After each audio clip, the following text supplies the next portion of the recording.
BDW and TEDx for this opportunity and for your kind invitation. The topic of my talk is the power of community collaborating for social impact. But today, I will relate my talks with my past journey. When I was a child, I wanted to become an army officer because I saw every day vehicle moving with full of armies towards South Assam, Silchar, through our village. During the Bangladesh Liberation War in 1971-72, I saluted them, they also saluted me back. But at that point of time, I don't know what exactly the role of army officer. But what I knew was that if I become army officer, everyone will salute me as well. In the course of time, after passing my matriculation in 1984, I came to know about Shillong, the capital of Meghalaya, popularly known as educational hubs of Northeast India. Hence, students from far and near and beyond northeastern states, they rush to Shillong for admission in colleges, and I am also one of them. During those years, the competition to get admitted in colleges in Shillong was very high, as most of the students, they choose Shillong for their higher education. And also, the number of colleges were very less. I recall when I was a student,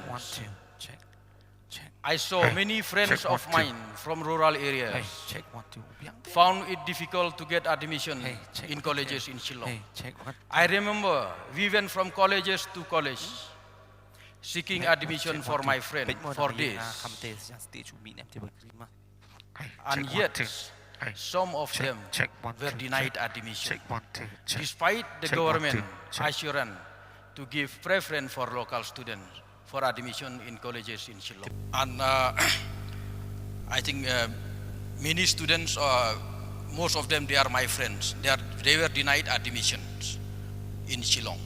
And thereafter, those students who were denied admission, they have to go back home and discontinue their studies.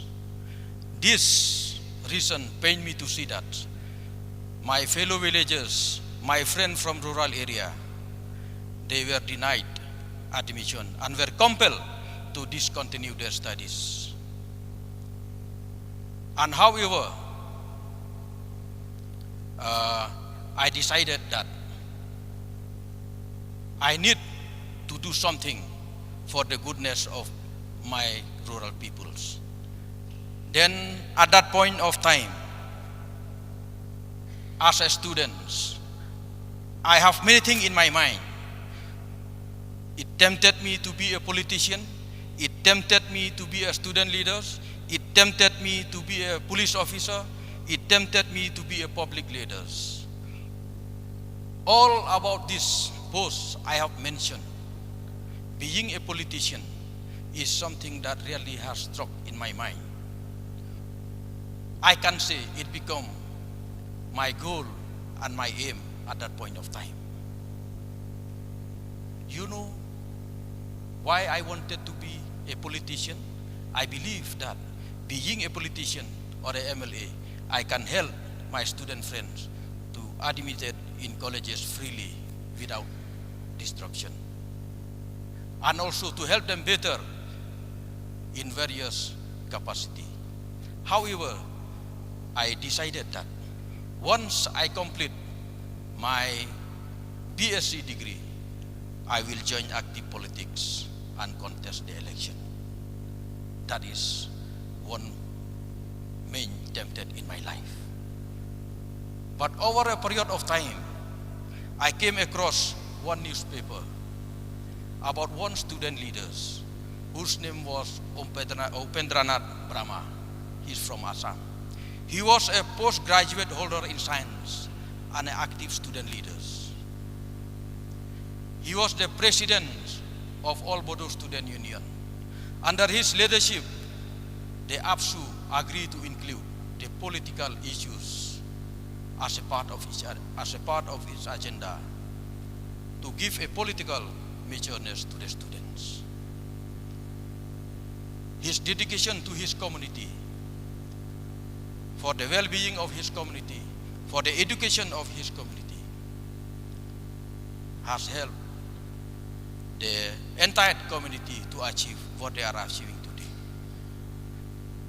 And unfortunately, he passed away at the age of 34. His death is a great loss to his community, but his legacy lives on even today. His dedication toward the social justice and upliftment of his community has impressed me to change my mind from political ambition to pursue my MSc and to work for the well-being, for the education of my community in different possible ways. Now I'll go back to 1992, where some peoples from the then cleared civil subdivision, now East Jaintia Hill districts, such late Reverend T. Dakar, Reverend S.W. Longdo, and a group of great personalities of like-minded people from East Jaintia Hill district now. They came to meet me just after my post-graduation examination with an idea to establish a college at Clarion, now East Jaintia Hill districts,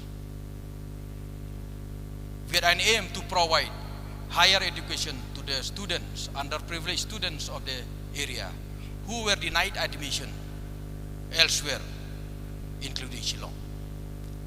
Together we discussed the possibilities to establish a college at Clarion.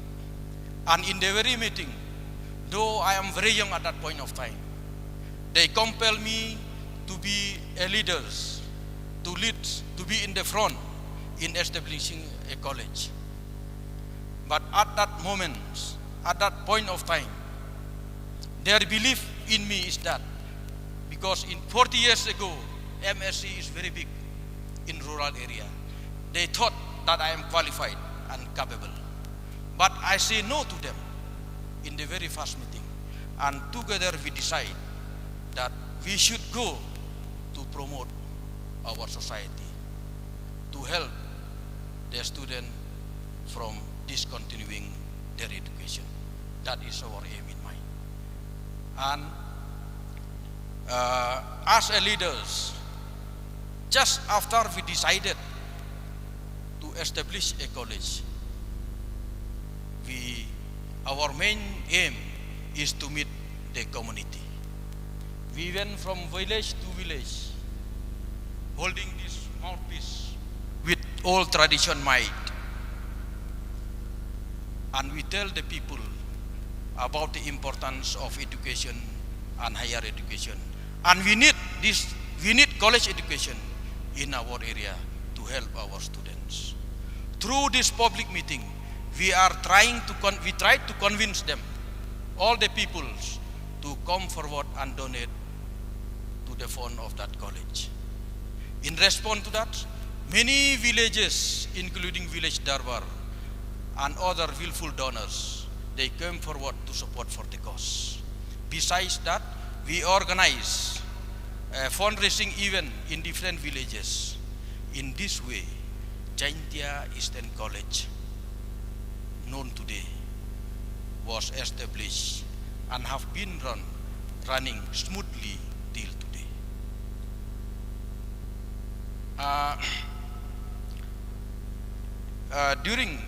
Unfortunately, I would say, just after the establishment of Jaintia Eastern College in 1992, our founder president, late Reverend T. Dakar, and founder secretary of the governing body, late Reverend S.W. Longdo, were seriously ill and died. At that point of time, there is a big challenge in front of me, along with the other survived member. Then That is because we know all the responsibilities now fell on my shoulders as a founder principal. At the beginning, they put me as an acting principal, but later on, I became a principal. Then, along with the members, we try to move on, to move forward, to make the college as it is today. And during that year, in the year 1995 also, there is a challenges in our life, especially in my life as a principal, because there is a dealing of pre-university course from university to Meghalaya Board of School Education. And we start our college in a small rented house. And to run both the course, BA and class 12, simultaneously is a problem in a small rented house. So the college again go to the community and approach them and request them. And the community of Clariat West Village willingly offer space free of cost to run the college activity in its community halls and academic centers. And in my personal life, though I started along with the members about this college, I learned many things from them. During the course of interaction with this president and secretary, founder secretary of the Jaintia Eastern College, I learned so many things from them. I really start to realize and to explore the value of compassion towards other people and how to help them. I recall in my memory one about Adam Smith in his book, The Theory of Moral Sentiments, which says that our happiness, we derive our happiness when we see others being happy. And this statement of Adam Smith is coincided with my feeling and desire to help my community. And I realize now that 40 years ago, I used to help my student friends to get admission in colleges, and also to assist my fellow villagers to get medical support in Shillong. Because Shillong in those years, 40 years ago, is like Mumbai and Delhi into this world. And again, challenge after challenge, the college have to meet. The time has come after delinking of PUC to plus 2 level. Again, the university insists on the college that unless you run your college in your permanent campus, there will be a problem for your renewal of affiliation. Again, we go to the community. The community of Clariat East and Clariat West come forward as a rescuer and donated a plot of land to Jaintia Eastern College. Again, challenge after challenges, that the university said that we need to construct a building. Again, we have to go to the community for help. And this time, we need big money. At that time, 40 years ago, 10 lakh is very big, maybe 4 crore of this time. How we do? We involve all the communities. We approach the truck driver, we approach the coal miners, we approach the coal traders belonging from different communities. I can say here, Bengali, Marwari, Bihari, and all type of peoples involved to make Jaintia Eastern College. How they donate? They all agree to donate to Jaintia Eastern College. How? With 2 shovels of coal. It may be 5 to 6 kgs from each and every truck's load of coal. They agree to donate. Then we put a people there, and they just threw it to 2 shovels. In this way, we collect a big amount of money, then we construct the building. at that time been only for classroom. Whereas for the office and common room, we make our building with round lock and tin sheets, and that were sponsored and donated by the students and parents. That is the go. This is how we start our college at the initial stage. And after years of challenges, the University Grant Commission, the state government appreciate and recognize our hard work, and they brought Jaintia Eastern College within the financial map of the government. And from there we start to grow and to deliver and to give a good service to our people. And besides that, to furthering the quality of education, the Jaintia Eastern College was assessed and accredited under NAC. Yes, in the first stage we got very, very low score, but in the second cycle they did at least appreciable. And the college interns also have been able to leave a deep impact on the community, whereby many students who were denied admission elsewhere, they can continue their education up to postgraduate in this college, without much difficulty. I can say proudly, the motto of Jaintia Eastern College, education for all, stand today as a symbol of educational opportunities for the underprivileged students who want to continue their higher educations. In the course of time, the Jaintia Eastern College also produced many personalities who are serving in the district and the states as a lawyers, as an academician, as a teacher, as a banker, and so on. And before I conclude my TED talk, I would like to quote from the words of John Donne. No man is an island, which means all of us we realize we have not sufficient. Whatever we have, we are not sufficient. Everyone relies on other. And this whole truth, eternal truth for Jaintia Eastern College. Because we as individual is like a drop of waters and small when we are isolated. But when we come together with same goal and aspiration, something extraordinary can happen. Just for example, the civil disobedience movement in 1930, popularly known as Satyagraha, was the testament to the immense power that community can harness. Today, now, I can say proudly that the community, the power of community is the strength and support.